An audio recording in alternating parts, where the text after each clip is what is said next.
Je viens vous proposer une solution qui peut répondre à ce besoin. C'est la transformation des coquilles d'arachide en charbon de bois. Cette transformation des coques d'arachide en charbon de bois peut non seulement préserver et protéger la forêt, mais également permet de valoriser, vous pouvez passer s'il vous plaît, permet de valoriser les déchets solides en garantissant l'accès à tous à des services énergétiques de base fiables, favorables et durables. Il y a également cette transformation de coque d'arachide peut également créer des emplois décents pour les jeunes qui migrent surtout vers Dakar. Vous pouvez passer à un autre diapo s'il vous plaît. Là, vous avez un prototype du charbon bio à base de coque d'arachide. Là, c'est le charbon que j'ai préparé, un prototype à base de liant. J'ai utilisé le liant, la gomme qu'on met au niveau des habits. Et les trois autres boules que vous avez là, ce sont les coques d'arachide faites à base d'argile. Vous pouvez passer s'il vous plaît. La cible. À court terme, la cible c'est les milieux ruraux, les villages environnants de Kaolack. Et à long terme, ça va dépendre également des résultats qu'on aura. C'est la ville de Kaolack et les autres villes. Vous pouvez passer s'il vous plaît. Pour réaliser ce projet, avec tous les matériaux nécessaires, nous aurons besoin de 5 635 000 francs comme budget. Mais il faut également noter qu'on peut commencer petit. Ce commencement petit peut se faire avec juste un carbonisateur, mais le travail cependant se fera manuellement. La situation des combustibles au Sénégal se caractérise par la forte pression exercée sur les ressources forestières au niveau du Sénégal. Face à cela, selon l'OMS, 2,5 milliards de personnes n'ont pas eu à la cuisson propre. D'où ce qui est amené par le problème de la déforestation, causé par le manque d'eau potable et l'augmentation de la pollution de l'environnement et le niveau de vie qui est vraiment bas. Pour cela, nous pensons que notre projet qui porte sur le crédit bio est une solution pour résoudre à ces problèmes qu'on a montré tantôt, qui est promouvoir l'utilisation des briquettes de savon, promouvoir l'utilisation des énergies renouvelables et des énergies vertes, mais aussi faire la création des formations professionnelles qui sont génératrices de revenus et lutter contre l'instabilité des espaces. Pour mener bien à cette opération, à notre projet qui est le crédit bio, nous avons constaté que dans le Sénégal, il y a une quantité énorme de résidus sur les coques d'arachide, les coques de cajou, les rafles de maïs qui ont un pourcentage élevé. Donc, si vous prenez au Sénégal, il y a une quantité de 22 159 tonnes chaque année qui sont présentes au niveau du Sénégal. Notre projet est ciblé dans le milieu rural, d'où qui n'ont pas eu l'accès à des énergies, aux énergies propres.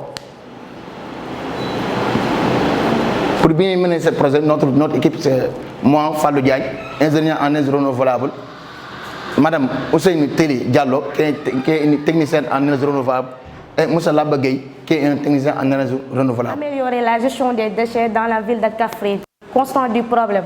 Le constat est fait partout dans les rues de Kaffrine. On note une présence massive des déchets. Notre équipe Sauveur de la planète propose comme solution le recyclage des déchets organiques, valorisation organique, enfin d'en faire de l'engrais organique pour booster l'agriculture kaffrinoise et une production agricole bio et saine. C'est-à-dire, nous allons d'abord valoriser nos déchets en les utilisant. L'utilisation se fera d'abord dans les ménages. Après l'utilisation, nous aurons la récupération et la transformation. Cette économie circulaire générera la création des emplois. Les déchets organiques seront transformés en engrais organiques puis réutilisés dans l'agriculture pour avoir des produits bio et sains, mais aussi assurer la sécurité alimentaire. Ainsi, nous aurons une planète sauvée, mais aussi nous lutterons contre le réchauffement climatique.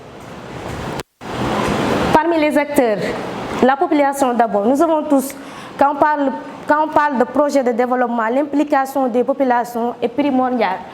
La municipalité, les exploitations familiales, qui fait partie l'un des bénéficiaires directs de ce projet, les GIE, les gestions des eaux et forêts, mais aussi la Direction régionale du développement rural. Encore, les pépinières municipales, aussi on a des tôles cœur, un concept Wolof qui permettra de cultiver à la maison, mais aussi de consommer ça. On peut citer des tomates, des salades et consorts, mais aussi le maraîchage des femmes qui sera aussi boosté. Ce qui fait notre spécialité, notre projet assure la sécurité alimentaire, d'autant plus nous tenons vers une sécurité alimentaire. Là, nous avons des déchets organiques transformés, utilisés dans les champs, mais aussi une sécurité alimentaire bio et saine, et aussi des pépinières municipales. Ce processus se fera d'abord par le tri des déchets, la collecte des déchets organiques, les déchets organiques, mais aussi un fosse de compostage qui sera servi dans les champs, mais aussi à travers ce fosse de compostage, nous pouvons avoir aussi du biogaz qui sera réutilisé dans les ménages. Dans le bassin arachidier, plus précisément à Kaolack, les agriculteurs se focalisent pour la plupart du temps sur les cultures hivernales, à savoir l'arachide, le maïs, etc. Donc, nous on se demande pourquoi ne pas diversifier, car diversifier, c'est maximiser les revenus. Cette question nous a poussé à nous rapprocher des agriculteurs. Et les informations qu'ils nous ont fournies nous ont révélé une problématique qui se pose. Ces problématiques ne sont rien d'autre que la salinité des sols, le manque d'eau, la prolifération des champignons lors de la saison des pluies sur les plantes, les attaques ainsi que les coups de chaleur. C'est ainsi que nous, en tant qu'étudiants en licence agronomique, on s'est proposé de vous faire une installation de serre. Une serre intelligente qui sera bien équipée nous permettra de contrôler l'écosystème, de bien contrôler les plantes à travers nos informations et tout ce qui va à l'encontre de l'environnement qui pose ces manques de production-là sur le domaine maraîcher. Et ces serres intelligentes, on a fait le constat que les faire, ça peut être un peu difficile.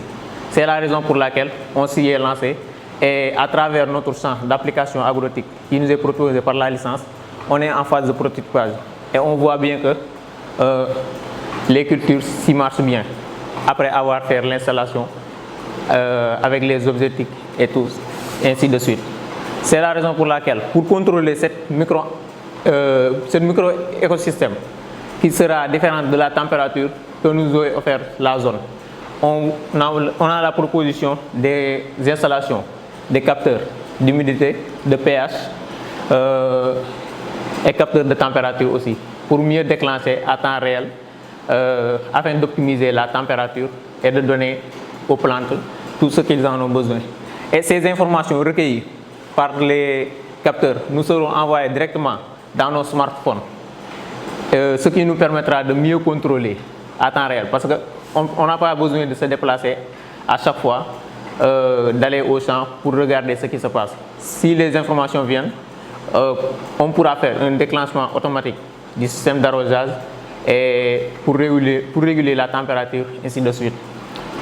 Bon, pour notre expertise, une fois qu'on acquis nos expériences dans notre centre d'application, on ne va pas les vendre le projet directement.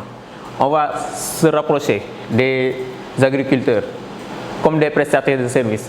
On va leur donner des conseils, leur aider sur leurs installations de serre et pour la suivi, lorsqu'ils rencontreront des problèmes dans le serre que nous leur avons installé, ils nous feront part de ces problématiques-là et nous, de par nos expériences, de par ce qu'on a appris, de par ce qu'on a exécuté aussi dans notre serre agricole, on aura les compétences maximum pour leur aider sur ça. Donc aujourd'hui, on était là au site de Sing Sing pour procéder à la sélection de la première cohorte d'incubés de l'incubateur de Kaliakar, qui est aujourd'hui l'aboutissement d'un processus, parce qu'il y a un appel à candidature qui a été lancé sur une plateforme qui permettait à un ensemble de candidats de Kaolack, de Fatick, de Kaffrine et des autres régions du Sénégal de postuler et d'être sélectionnés et éventuellement de bénéficier de l'offre de service de l'incubateur de Kaliakar.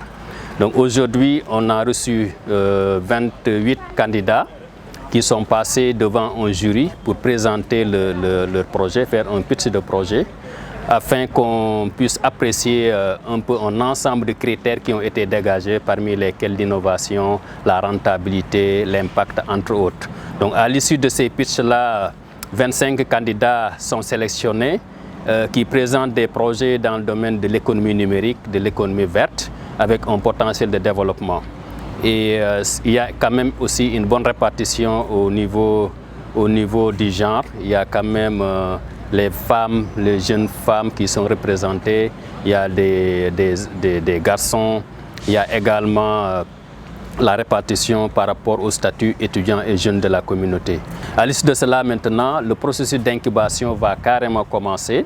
Il s'agira d'un accompagnement qui, au finish, permettra aux projets accompagnés au moins de mettre leurs produits sur le marché, acquérir les premiers clients et de passer à une phase de développement. Je vais préciser que cette activité s'inscrit dans le cadre des partenariats entre UCN et Enabel, la coopération belge. Donc c'est un partenariat qui vise à développer l'entrepreneuriat, l'employabilité des jeunes pour participer à résorber le taux de chômage. Dans l'ensemble, on voit que c'est des projets quand même assez innovants, des projets avec beaucoup de perspectives extrêmement intéressantes, même si beaucoup d'entre eux nécessitent quand même d'être accompagnés, mais d'être soutenus aussi pour que le projet avance, pour qu'ils puissent être incubés dans l'incubateur de l'UCN et aussi de Kaliakar, afin d'en faire des projets matures, mais également qui peuvent conduire vers la phase de maturation, mais également vers la phase de production ou de même de post-incubation. C'est tout le sens de les écouter. Là, ça a permis d'évaluer le niveau de développement des différents projets et voir qu'est-ce que le programme peut les apporter, soit en termes d'accompagnement ou en termes de financement. Nous saluons l'esprit entrepreneurial d'abord qui a prévalu. On a vu des étudiants, des gens qui sont dans le monde professionnel, qui sont porteurs de projets innovants. C'est des projets très innovants, c'est des projets également pertinents. Juste, le focus n'a pas été fait pour certains projets sur les produits spécifiques que le projet devait délivrer. Je pense que, l'accompagnement va permettre à ces porteurs de projets de mieux maturer leurs projets, de les spécifier et de les contextualiser pour faire focus sur les produits innovants que ces porteurs de projets présentent aujourd'hui.